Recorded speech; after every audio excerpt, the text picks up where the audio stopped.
제가 세계 여러 나라를 많이 가보진 않았지만 그래도 한 번은 꼭 가보고 싶은 나라가 있는데 그 나라는 프랑스입니다. 물론 프랑스의 대표적인 도시 파리에 가서 직접 에펠탑도 보고 싶고 루브르 박물관도 가서 하루 말고 한 일주일 이상 머물면서 아름다운 작품들을 보고 싶은 마음이 가득합니다. 하지만 파리도 보고 싶고 또 파리를 보고 나서 여러 가지 마음의 계획들도 있지만 그 파리보다 더 보고 싶은 도시가 하나 더 있어요. 그게 어디냐면 프랑스 아를이라고 하는 도시입니다. 이유는 고흐라고 하는 미술 작가가 15개월 동안 이 도시에 머물면서 300여 점 이상의 그림을 그린 곳이기도 하고 고흐가 거주한 노란집을 볼 수 있기 때문이기도 하며 론강의 별이 빛나는 밤이라는 그 그림의 배경이 되어지는 도시가 아를이기 때문에 그렇습니다. 사실 별이 빛나는 밤이라는 작품은 프랑스 오르세 박물관 안에 보관되어 있지만 그림을 그렸던 장소는 아르에 있기 때문에 저는 사실 프랑스 파리보다 프랑스 아르를 정말 가보고 싶습니다. 이뿐 아니라 밤의 카페 테라스의 장소도 아르에 있고 무엇보다도 제가 너무나 좋아하는 한국 작가 이우환이 일본의 건축가 안도 다다오와 협업하여 만들어 놓은 이우환 미술관이 프랑스 아르에 있기 때문에 그것을 너무 가보고 싶습니다. 그렇게 열망하고 소망하는 그런 도시 아르를 그런데 제가 왜 지금까지 한 번도 못 가봤는 줄 아십니까? 언젠가는 갈 거라고.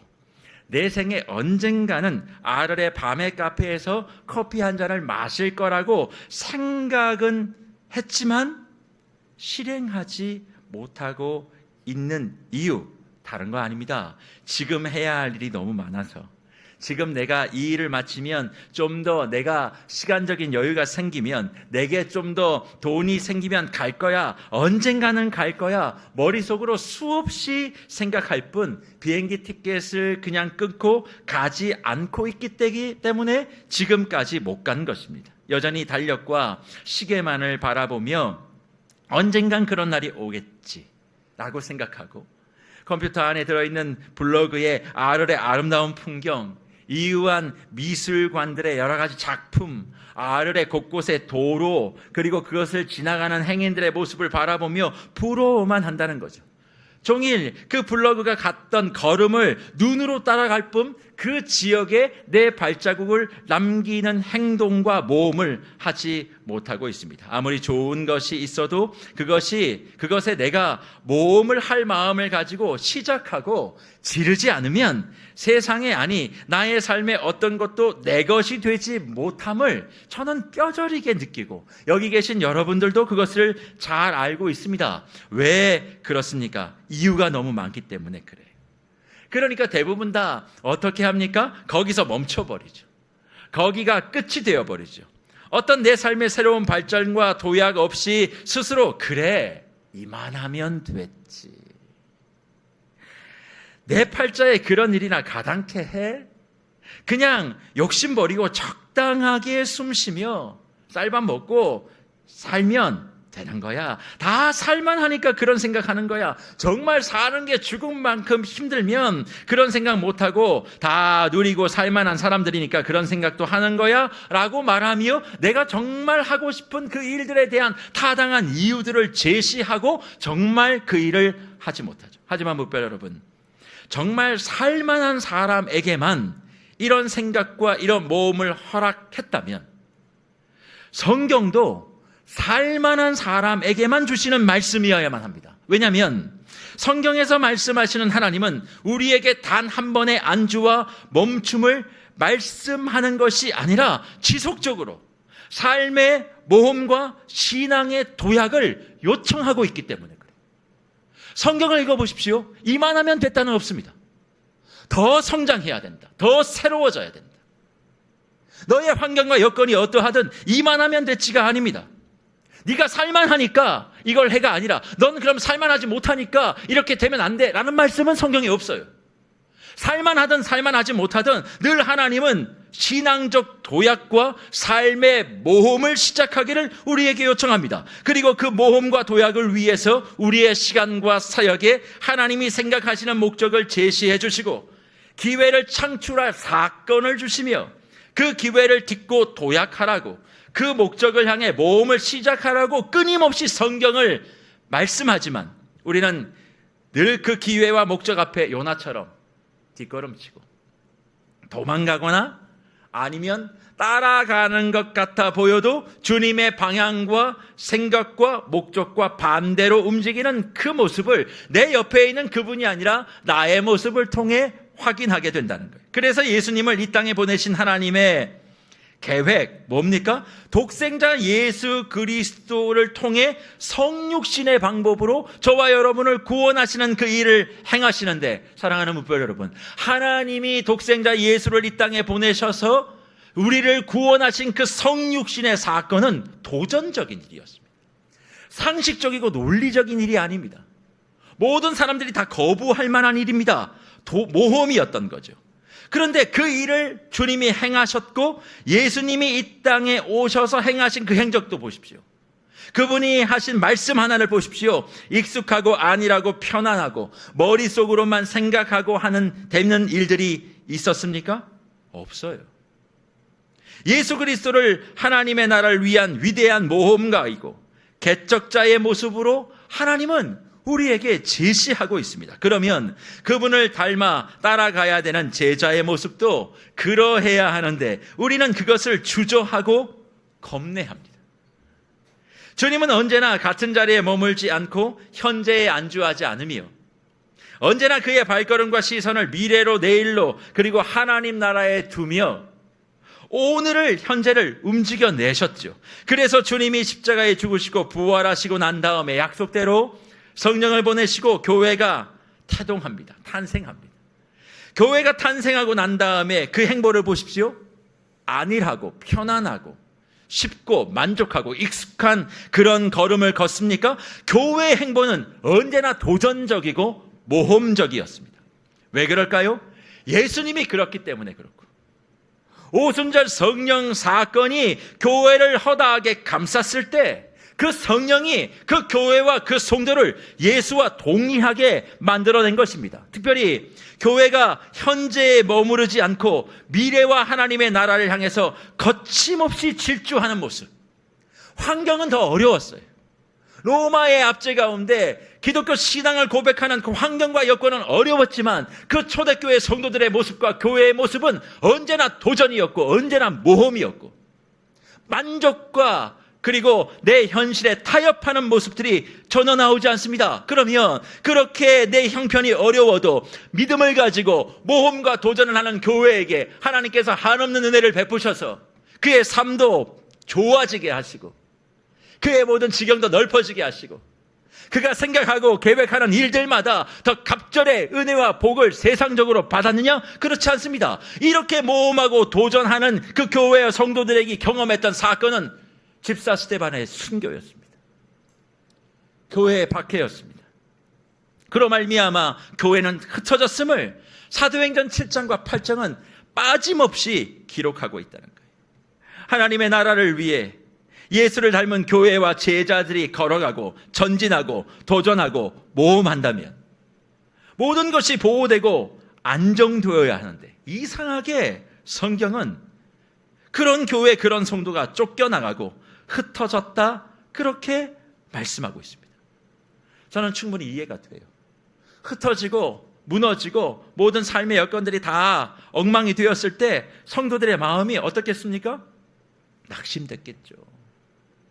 불편했겠죠. 어떻게 하나님이 이럴 수 있는가? 그래서 하나님의 사역에 대한 뭔가 느슨함이 보여야 충분히 우리가 이해할 텐데 성경을 보십시오. 흩어지고 난 다음, 박해를 받고 난 다음 교회와 성도가 주저앉거나 포기하거나 물러나지 않고 무엇을 하는 줄 아십니까? 사도행전 8장 5절에 보면 사도 빌립이 교회가 흩어지고 박해받는 상황에도 안주하지 않고 그리스도의 복음을 전파하고 말씀을 가르치는 사역을 했다, 그렇게 말합니다.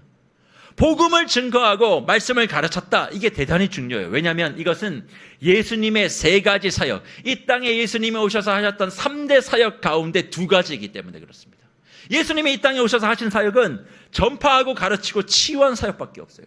그 중에 말씀을 가르치고 전파하는 사역을 이 빌립과 초대교회에 박해받았던 성도들이 실행했다는 겁니다. 그래서 어떤 일이 생깁니까? 사도행전 8장 7절에 보니까 귀신 들린 사람이 치유되는 사역. 무슨 사역을 했어요? 치유하는 사역이에요. 그러니까 박해를 받고 어려움이 당했을 때 교회가 한 건 뭡니까? 낙심이 아니라 예수님의 3대 사역을 끊임없이 진행해 가는 겁니다. 내 형편이 어렵고 힘들다고 내 형편을 도와달라고 구하는 것이 아니라 오히려 안주하고 무너지고 낙심하고 이제 안 해. 내가 이렇게 애를 썼는데도 하나님이 나를 이렇게 도와주지 않아 라고 얘기하지 않고 더 말씀을 증거하고 복음을 증거하고 치유의 사역, 예수님이 보여주셨던 그 사역을 감당한다는 거예요. 그러니까 이 세 가지 사역을 여건과 상관없이 끊임없이 전진해낸 그 결과가 무엇인가? 사도행전 8장 8절에 이렇게 말합니다. 그 성에 뭐가 있었어요? 큰 기쁨이 있었다. 그 성에 큰 기쁨이 있었다. 그렇게 말씀합니다. 부별 여러분, 주님의 사역은 나의 환경에 따라서 멈춰지는 게 아닙니다. 예수님의 사역은 나의 여건에 따라서 뒷걸음칠 수 있는 것이 아닙니다. 오직 전진 또 전진이에요. 성도가 흩어지고 교회가 무너지고 어려움이 있어도 오직 하나님의 영이 함께하는 진정한 교회는 예수님의 본을 따라서 앞으로 가는 것이지 내 환경을 계산하지 않는 거예요. 예수님이 보여주셨던 그 모습만 따라가는 것이 교회의 본분이고 성도의 책임이라는 것입니다. 그러면 예수님이 보였던 본이 뭐예요? 가르치는 것, 전파하는 것, 치료하는 것입니다. 그리고 그것을 통해 궁극적으로 뭘 이뤄요? 복음 전하고 말씀 가르치고 치유해서 뭘 얻으려고 하는 겁니까? 다른 게 아닙니다. 기쁨을 이루는 것입니다. 그래서 사역의 마지막 엔딩은 기쁨인데 이 기쁨은 그냥 얻어지는 게 아닙니다. 사랑하는 부부 여러분, 늘 기쁨 얘기하면 내 삶에 그런 기쁨들이 많았으면 좋겠죠. 하나님의 말씀대로 뭔가를 사역했으면 내 삶에 기뻐할 수 있는 일이 많았으면 좋겠다라고 생각하고 성경을 보지만 내가 기뻐하는 일은 없어요. 그 일을 통해서 그 성에 기쁨이 있었다. 내가 헌신하고 내가 순종함을 통해서 하나님이 기뻐하게 되었다라고 말씀하고 있습니다. 어렵고 힘들어도 포기하지 않고 영혼을 향하여 지역을 향하여 말씀을 가르치고 예수를 전파하여 치료하는 것, 특별히 지금과 같은 세대는 무슨 치료가 필요한 줄 아십니까? 육신의 치료도 필요하지만 정서와 영혼의 치료가 필요해요. 교회 안에 정서적으로 아프신 분들이 너무 많습니다. 치료받아야 돼요. 열등감도 정서적인 질병입니다. 치료받아야 됩니다. 그것이 왜 치료가 안 되느냐? 예수에 대한 말씀을 제대로 모르니까 그게 그렇게 질병이 터지는 거예요. 육신의 질병은요, 다른 이유가 있지만 영의 질병, 정서의 질병은요, 말씀과 연관되어 있습니다. 예수를 만나는데 열등하다, 예수를 만나는데 교만하다, 예수를 만났는데 거칠다, 말씀을 배우는데 엉망이다, 자기 맘대로 하고 싶다. 질병, 병을 앓고 있는 사람들이 그 병을 치유하는 사역들을 교회가 감당해야 된다는 것입니다. 그리고 그 일에 집중하면 반드시 기쁨의 열매를 맺는다는 거죠. 그런데 이렇게 성경이 끝나지 않아요. 말씀 전하고 예수님의 본을 따라서 때를 어떤지 이렇게 충성하니까 그래, 그 성에 기쁨이 됐지, 그래, 역시 교회는 그래야 돼 라고 끝나지 않고 무슨 일이 벌어집니까? 빌립의 발걸음, 디아스포라에 흩어진 교회의 성도들의 발걸음은 또다시 전진 모험을 시작합니다. 그 다음이 뭡니까? 사마리아에 있었던 마술사 시몬을 따르는 사람을 만나요. 사실 마술사 시몬은 성경이 얘기합니다. 많은 사람들이 하나님의 능력을 가진 자라고 이야기할 만큼 대단한 영향력을 가지고 있었던 사람입니다. 그러면 마술사 시몬은 어떤 사람인가? 지금으로 얘기하면 요즘 주변에 엄청나게 많잖아요. 하늘과 땅에 자기가 신이라고 얘기하는 사람들 많지요? 대한민국이 그것도 1등이랍니다. 참 1등 좋아해요, 우리는. 그러니까 이단, 사이비, 종교, 비즈니스, 교주, 이단 사이비 종교 비즈니스 회장이 지금 성경에 얘기하고 있는 그 마술사 시몬이었어요.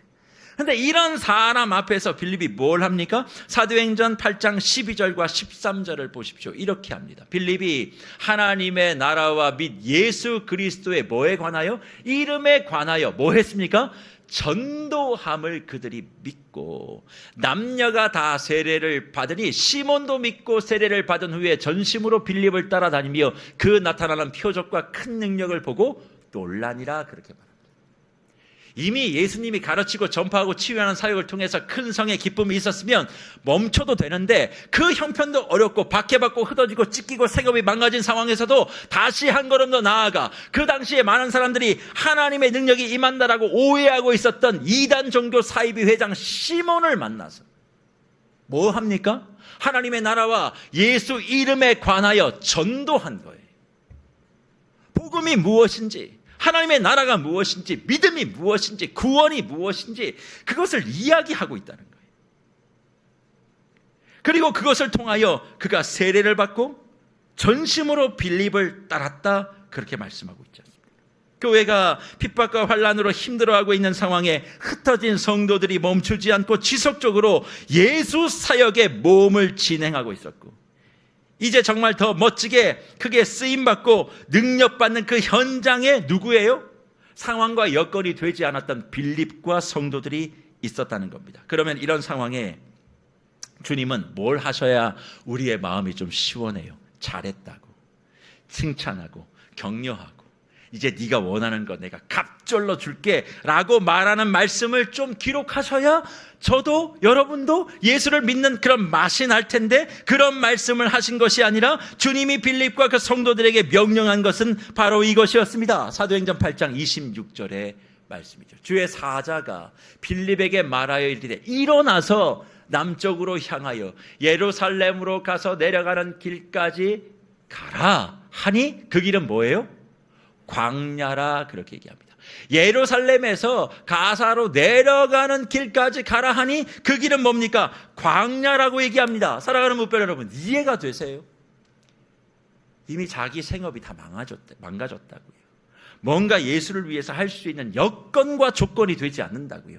그래도 예수님이 보였던 본을 따라서 큰 성의 기쁨을 맛보고 주님의 기쁨되는 사역을 했습니다. 그리고 한 걸음 더 나아가서 마술사 시몬까지도 전도하여 하나님의 나라가 무엇인지를 증명하여 냈습니다. 그러면 당연히 주님은 하늘문을 여시고라도 너희에게 필요한 집과 먹을 것과 모든 것들을 공급하는 복이 나와야 그래 열심히 충성하고 봉사하면 이런 복이 있지 라고 해서 그것을 따라갈 텐데, 주님은 그 상황에 있는 교회와 빌립을 향해서 뭐라고 얘기합니까? 내려가라. 어디로요? 광야로 내려가라 그렇게 얘기합니다. 광야로 가라고 말씀하시는 거예요. 아니 지금 무너진 교회를 다시 한번 세울 수 있는 좋은 기회가 됐는데 이걸 뒤로 하고 다시 광야로 가라고요? 광야는 사람이 살 곳이 아닙니다. 지금 광야 가보신 분들 계시겠지만 지금 광야는 집차 타고 다니잖아요. 거기 진짜 한 40일 걸어보세요. 사람 살 수 있는 곳이 아닙니다.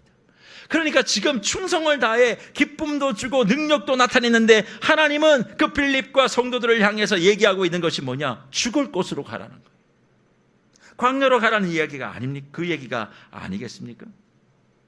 자신의 성공, 자신의 만족, 자신의 성과, 자신의 이름, 자신의 경험 다 내려놓고 가라고. 이제 겨우 좀 살만한데 더 힘들게 말씀하시는 거예요. 그런데 그냥 광야를 가라는 것보다 더 마음이 무거운 이유가 뭔 줄 아십니까? 목적이 없어요. 왜 가야 되는지에 대한 목적과 이유를 말씀해 주지 않습니다. 그냥 광야로 가라 그렇게 말하는 거예요. 그런데 빌립이 어떻게 합니까? 질문도 하지 않고 군말 없이 순종하고 광야로 갑니다. 무별 여러분, 이 말씀이 지금 저와 여러분에게 무엇을 도전하고 있습니까? 그냥 시키면 순종해라, 묻지도 말고 따지도 마라, 그것을 성경이 말하기 위해서 이 말씀을 우리에게 기록했을까요? 아닙니다. 순종에 대한 성경의 의미는 그런 게 아니에요.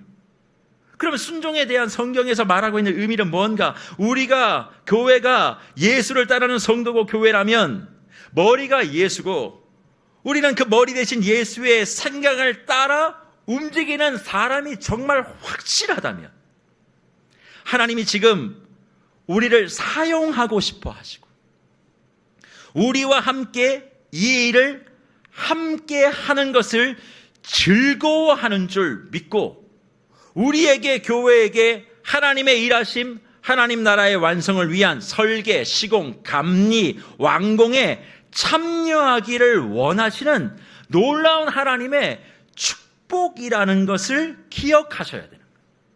순종이 그냥 따라간다는 의미가 아닙니다. 하나님이 나를 원하시는구나. 하나님이 나와 함께하는 걸 즐거워하시는구나. 하나님의 그 일에 참여하도록 내가 초청받은 것이라고 그 순종을 이해하셔야 된다는 거예요. 그러니까 지금 빌립이 광야로 가는 사건, 광야로 내려가는 순종은 다른 것을 이야기하는 것이 아니라 이것을 이야기합니다. 닥치고 순종이 아니라 하나님의 일하심을 믿고, 하나님의 일하심을 믿는다는 게 뭐예요? 안 보여요. 목적도 없어요. 이유도 없어요. 풋볼 여러분, 하나님 일하심 보이십니까? 안 보이는 게 정상이에요. 하지만 내가 보지는 못하지만 하나님의 놀라우신 일하심과 하나님의 능력과 하나님 나라의 사업에 나를 요청하시고 원하시는 줄을 알고 뭘 안 해야 돼요? 의구심이 아니라 의구심을 버리는 거예요. 우린 이상하게 뭐 얘기하면 의심하잖아요. 하나님의 말씀이 내게 얘기해도 주님 이걸 내가 해야 됩니까? 하나님의 말씀을 가르치는 리더십들이 뭔가를 요청하면 뭔가 좀 있어. 그렇죠? 그러나 하나님은 그 의구심을 버리고 모험심을 가지라고. 못마땅함이 아니라 기대감을 가지고 그 일을 시작하라고, 그것이 순종이라고 말씀하는 거예요. 그러니까 하는 행위가 중요한 게 아니고요. 주님은 늘 그 과정을 보시는 거예요. 의구심이 벗어진 모험심을 가지고 이 일에 참여하는 거예요. 못마땅한 막 교회가 뭐 얘기하면 이걸 왜 하냐고. 그렇죠? 많이들 해보셨죠? 그 못마땅을 버리고 나는 모르지만 여러분, 저와 여러분이 가지고 있는 지식의 한계가 분명히 있는데 하나님의 원대하신 일하심을 다 이해하십니까? 모르죠. 모르기 때문에 의심하는 것이 아니라 모험심을 가지고 못마땅해야 할 것이 아니라 뭐예요? 기대감을 가지고 이 일을 시작하게 하신 이가 하나님이시라면 내가 필요하대. 그러면 나도 보이지 않지만 그 일에 불러주셨으니 내가 하겠습니다. 뭐 또 얘기하면 뭐 하나님 저 사람은 안 하는데 왜 나만 해야 됩니까? 저 사람은 필요 없고 내가 필요하답니다. 그러니까 하는 거예요. 뭐 가가지고 뭐 주님 앞에 섰을 때 이 사람 안 한 거 내가 했습니다. 그런 거 우리 상대평가하는 사람들 아니고요. 주님 앞에 우리는 절대평가받는 사람들이에요. 남보다 내가 더 잘했습니다. 이런 거 없어요. 그냥 절대적인 평가예요. 말씀의 잣대에 비춰서 저와 여러분 평가하는 거지 남과 비교 좀 하지 말아요. 주님이 지금 내가 필요하다면 거기에 기대감을 가지고 걸어가는 거, 그게 순종이라는 거죠. 광야로 향하는 발걸음을 어떤 이유도 없이 따라갔던 빌립, 결국 거기서 누구를 만납니까? 에디오피아 여왕 간다게의 국고를 맡은 내시를 만나게 됨을 사도행전 8장 27절이 증거하는 거예요. 누구를 만날지도 몰랐어요. 근데 그런 기대감을 가지고 갔더니 이 사람을 만납니다. 에디오피아 여왕 간다기의 국고를 맡은 사람이니까 이 사람은 대단한 힘과 권력과 부유함을 가지고 있는 사람이에요. 그러니까 우리는 늘 그렇지, 순종하면 하나님 이렇게 복을 주시는구나. 이제 당대의 강력한 권력을 가지고 있는 자, 부유함을 가지고 있는 자를 빌립을 만나게 하셔서 빌립의 지금까지 헐벗고 어려웠던 삶을 다 관통하게 해줄 거다. 교회의 성도들의 모든 가난함들을 다 해결해 줄 것이다. 역시 하나님은, 우리 하나님은 이런 분이시다 라고 생각할 수 있지요. 하지만 이 말씀이 그걸 이야기할까요? 네, 대단한 사람을 만난 건 맞습니다. 그건 자명합니다. 하지만 성경은 이 사람을 에디오피아 여왕 간다게의 국고를 맡은, 금고를 맡은 사람이라고 얘기하지 않고 무슨 단어가 하나 있죠? 내시였다라고 얘기합니다. 내시가 뭐예요? 헬라어 말로 유노코스라는 말인데 이건 거세당한 자라는 뜻입니다. 그러니까 생각해 보세요. 빌립이 그 여왕의 국고를 맡은 내시를 만났는데 그 사람이 내시인지 아닌지 어떻게 합니까? 보고 알아요, 빌립이? 근데 성경은 정확하게 그 사람이 넷이라는 걸 말하는 건 이유가 있다는 거예요. 그 사람이 궁중의 법에 따라서 그 일을 했지만 당시의 사회적 문화적 풍토, 무엇보다 교회 안에서의 어떤 분위기, 그게 뭐냐면 이런 사람, 곧 넷이 거세당한 사람에게는 하나님의 은혜와 능력이 함께하지 않는다라는 분위기가 만연했어요. 그러니까 교회 안에서도 시당 안에서도 뭐가 있었냐면 또 하나의 차별이 존재했다. 그러니까 지금 우리는 이 사람이 여호와의 금고직이니까 권력과 힘을 가지고 있는 사람, 그러니까 하나님께 순종하여 가니까 힘있고 부유한 사람을 만났다에 초점을 맞추고 싶은 건 내 마음이고, 성경이 얘기하고 싶은 건 차별받고 있는 사람을 만나는 거예요. 하나님의 은혜가 임할 수 없다라고 낙인 찍힌 사람을 만나게 하려고 주님은 광야로 발걸음을 옮긴 것입니다. 대단한 사람을 만나게 하기 위해서가 아니라 어쩌면 빌립과 흩어진 성도들이 조금의 성공과 그리고 능력을 통하여 다시 박해받았던 교회를 일으키려고 하는 그 순간 제기의 자리에서 광야로 움직여 누구를 만나게 했다고요? 차별받는 사람. 은혜가 임할 수 없다라고 낙인 찍힌 사람을 만나게 했습니다. 그런데 그 에디오피아 간닥의 여왕의 국고를 맡았던 넷이가 빌립을 만나는 가운데 무엇을 하고 있었습니까? 예루살렘에서 예배를 하고 돌아가는 수레에서 이사야의 말씀을 읽고 있었습니다. 그러자 성령이 빌립에게 어떤 감동을 주십니까? 사도행전 8장 29절에 보니까 수레로 가까이 가라 명령하시죠. 그 말씀을 따라 수레로 가까이 가니까 무슨 일이 벌어집니까? 넷이가 궁금해하는 말씀에 대하여, 진리에 대하여 질문하니까 그것에 대하여 빌립이 풀어주기 시작하고 말씀을 가르치고 해석하는 그 일, 이것도 누구 일입니까? 예수님의 사역이죠. 그 예수님의 사역을 힘있고 돈 있는 사람뿐만 아니라 차별받는 사람에게도 동일하게 감당하라고 그 모습을 진행합니다. 그리고 사도행전 8장 35절에 예수의 복음을 전하지요. 그리고 난 다음에 8장 39절에 어떤 일이 있었습니까? 둘이 물에서 올라올 때 세례받고 난 다음에 복음을 전하고 말씀을 가르치고 주의 영이 빌립을 이끌어 간지라 그 다음이요. 넷이는 기쁘게 길을 감으로 뭐라고요? 그를 다시 보지 못했다, 그렇게 얘기합니다. 이 사람 만나서 빌립의 팔자가 핀 게 아닙니다. 그 둘은 다시 만나지 못했어요. 근데 빌립을 이끄는 건 뭐예요? 돈과 힘이 아니라 주의 영이 빌립을 이끌었고, 넷이는 뭐 했습니까? 기쁘게 그의 길을 갔다고요. 이게 우리에게 주님께서 지금 말씀을 통해 주시는 도전인 것입니다. 결국 하나님이 광야로 빌립을 끌어내린 것은 우리와 같고, 우리와 다른 것 같고, 또 혹은 부자라서 부정한 것이 없는 것 같은 그런 사람들에게도 무엇이 필요하다는 거예요? 예수가 필요하다는 거예요. 그 예수가 전파되고 예수를 가르칠 때 영혼의 갈급과 질병이 해소되고 무엇에 이룰 수 있다고요? 기쁨에 이룰 수 있다고 증명합니다. 그런 차원에서 주님의 제자, 주님의 교회는 멈출 수가 없는 거예요. 무엇을 멈출 수가 없습니까? 하나님이 원하시는 기쁨을 이 지역이 누릴 수 있는데 멈출 수가 없어요. 하나님이 원하시는 그 기쁨을 한 영혼이 누리기 위하여 교회는 전진하고 또 모험하는 것을 멈출 수 없다는 것입니다. 어떤 상황과 어떤 여건 속에서도 기쁨을 향한 행진과 행전을 걸어가며 기록해야 되는 거예요. 이게 교회이고 이것이 예수의 제자입니다. 하나님은 저와 여러분에게 지금 이 일을 위해 한 영혼, 우리가 생각한 것과 전혀 다른 그 넷이와 같은 사람, 저 사람에게는 하나님의 은혜가 내리지 말아야 돼, 저 사람은 망해야 돼 라고 생각하는 사람들까지 섬기는 일에 멈춤 없이 전진하라고 명령하시는 거죠. 교회가 어렵고 힘든 일이 있어도 이 일에 우리가 부르셨으니 나와 다르다고, 그리고 부자들은 걱정이 없을 거라고 스스로 생각하고 그들에게 가까이 나아가 그리스도의 말씀을 가르치고 예수를 전하고 그들의 우울과 마음의 질병을 고쳐 기쁨이 가득한 인생, 그리고 그런 사람들이 가득한 지역을 만드는 사명을 향해 모험하라고, 도전하라고, 시도하라고, 시행하라고 말씀하고 계시는 거예요. 그런 차원에서 세계로 교회에 위임된 지 만 6년이 지나고 만 5년이 지나고 6년이 시작되어지는 오늘 주일, 주님이 제게 주시는 그런 마음들을 저는 좀 나누어 보고 싶습니다. 코로나 때 아무도 없는 텅 빈 강단에 주일 설교를 하고 드라이브인 특세를 하고 드라이브인 주일 예배를 진행하면서 저는 위임 투표까지 드라이브인으로 한 사람입니다. 성탄절 예배에는 주차장이 가득했다는 이유만으로 민원이 들어갔죠. 그때 20명이 예배당에 들어올 수 있었는데 21명이 있었어요.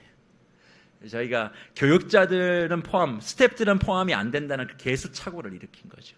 그래서 21명이 있었는데 민원이 들어가니까 경찰이 와서 위반했다고 예배 드렸던 모든 권사님들을 다 내쫓았습니다. 예배 드리면서 권사님들이 우시면서 가셨죠. 그 모습을 바라보며 저 역시 설교를 마무리했던 지난 시간들이 떠오릅니다. 그리고 그것만 어려웠습니까? 힘들고 어려움이 지난 만 5년의 기간 가운데 많이 있었죠. 그렇지만 그 어려움 속에서도 아름다운 땅, 행복 가득 땅, 희망 광장을 완성했습니다. 저걸 세울 때마다 성도님들 말씀하셨는데 저 딴 거 왜 하냐고. 그러나 지금은 그렇게 말씀하시는 분들이 제일 잘 쓰시더라고요. 예배당에 화장실을 만들었습니다. 거룩한 공간에 더러운 냄새나는 화장실 만든다고 제가 속으로 그랬습니다. 그러면 당신 집에 화장실을 밖으로 빼라고. 지금은 제일 잘 써요. 얼마나 편리합니까? 저 야외 화장실, 저는 여자아이들이 저기 갈 때마다 얼마나 두려웠는지 모릅니다. 안전상으로도 위험한 것, 외관상으로도 좋지 못한 것, 그렇게 새로운 공간을 만들고 어린이들이 뛰어놀 수 있는 진과 청소년 아지트를 만들기 위해서 당회실 재정부실을 세계센터 2층에서 예배당 지하로 옮기고 다음 세대의 역량을 집중할 것을 천명하고 나갔지만 할 때마다 저항과 거부가 얼마나 심했는지 모릅니다. 선한 사마리아 봉사단을 비롯해 중랑 푸드마켓을 만들고 이 모든 과정에 하나님의 은혜의 대장정의 과정임을 선포하고 매년 기억으로 출발해서 기대하고 기도하고 기다리자 이제 여기까지 왔고 이제 앞으로 기적과 기쁨이라는 두 단계를 남겨두고 있습니다. 그런데 목별 여러분, 은혜의 대장정의 마지막이 뭐예요? 기쁨입니다. 그러면 어떤 기쁨일까요? 오늘 말씀은 우리의 기쁨의 방향과 목적을 분명히 합니다. 그것은 나의 기쁨이 아니에요. 나의 만족이 아닙니다.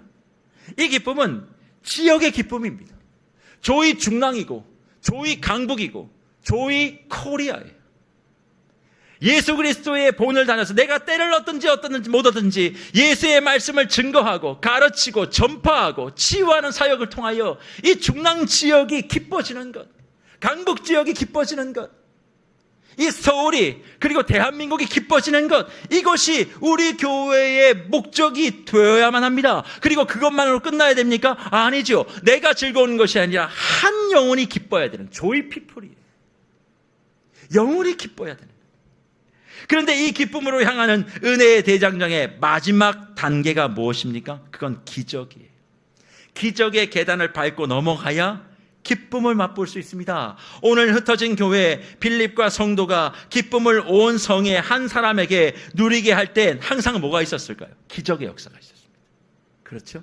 온 성도 기뻐하고 마술사 시몬도 그렇고 에티오피아 간다게에 국고 맡은 네시도 그러하고 모두가 다 그들이 기쁨으로 엔딩될 때 과정은 기적의 역사가 있었고 그 기적의 중심에는 하나님이 계십니다. 하지만 그 하나님이 역사하기 위해 하나님이 하신 방법이 있어요.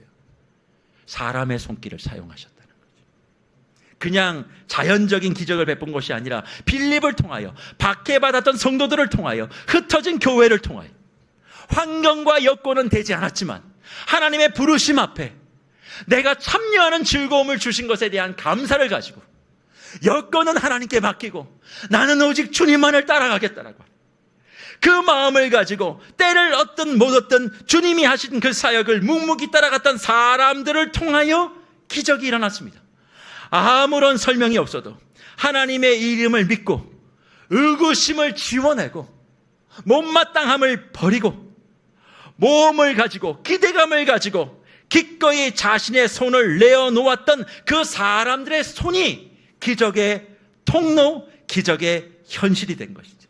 그런 차원에서 은혜의 대장정 마지막 골인 기쁨, 조이 지역, 조이 코리아, 조이 피플을 우리가 향해 걸어간다면 우리에겐 지금 뭐가 필요할까요?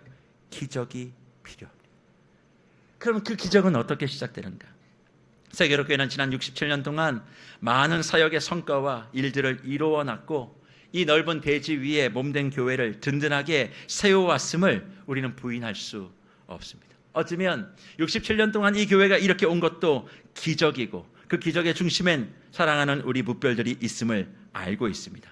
하지만 그 기적의 여정을 걸어왔다 할지라도 여전히 우리는 풀어야 될 난관과 어려운 숙제들을 안고 있습니다. 그 67년 동안 우리에게 주어진 수많은 좋은 전통들이 있지만 그 전통 이면에 숨겨진 우리가 외면하고 싶은 어려운 과제와 숙제와 난제가 있다는 것을 부인할 수 없다는 거예요. 그 문제를 풀어야 기쁨이 시작되는 것입니다. 우리는 그 문제를 여건과 환경 때문에 외면했고 그리고 모른 척 지나갔고 알아서 되겠지라고 생각했을 수 있습니다. 하지만 주님은 이 말씀을 통해 이제 그 문제를 푸는 기적을 통해 기쁨을 맛보라, 기쁨을 나누라 말씀하고 있어요. 그러면 어떻게 그 기쁨을 향한 기적의 주인공이 우리 교회가 될 수 있을까요? 이번 가을 학기를 시작하면서 말씀의 시리즈의 제목이 아마추어 교회 탈출입니다. 아마추어라는 말의 의미가 무엇인 줄 알고 계십니까? 사실 이 아마추어라는 말은 라틴어입니다. 원래 원어는요, 뜻은 사랑 때문에 무언가를 하는 사람이라는 의미가 있어요. 뭐 때문에요? 사랑 때문에. 그러니까 그게 너무 좋아서 어떤 목적을 갖지 않고 그게 너무 좋아서 무언가를 하는 사람을 라틴어에서는 아마추어라고 얘기합니다. 근데 지금은 그런 뜻으로 사용되지 않고 우리가 통용되는 아마추어는 무슨 뜻이에요? 뭔가 서툴고 부족한 것을 이야기할 때 아마추어 같아 이렇게 얘기하죠. 원뜻과 전혀 다른 의미가 통용되고 있습니다.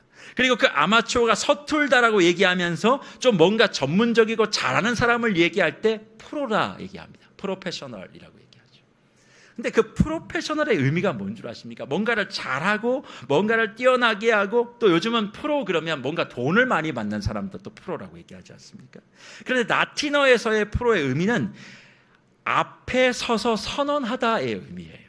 라틴어의 프로의 언어는 뜻은 앞에 서서 선언하다. 그러니까 프로페셔널이라고 하는 말은 뭐냐면 자기의 사명과 책임을 공식적으로 감당하는 사람이라는 뜻을 가지고 있습니다. 저는 그래서 아마추어 교회 탈출 시리즈라고 했을 때 이 의미는 뭐냐면 서툴고 어색하고 그런 것을 넘어서 이제 뭐예요? 프로페셔널한 성도가 돼야 된다. 그게 뭡니까? 내가 형편이 어떠하든 환경이 어떠하든 자꾸 이유와 환경과 조건을 이야기하지 않고 뭐 해야 돼요? 하나님이 내게 주신 사명과 책임감을 감당하는 성도, 감당하는 교회로 서게 되면 하나님이 그 사람을 통해 뭘 일으켜요? 기적을 일으킵니다.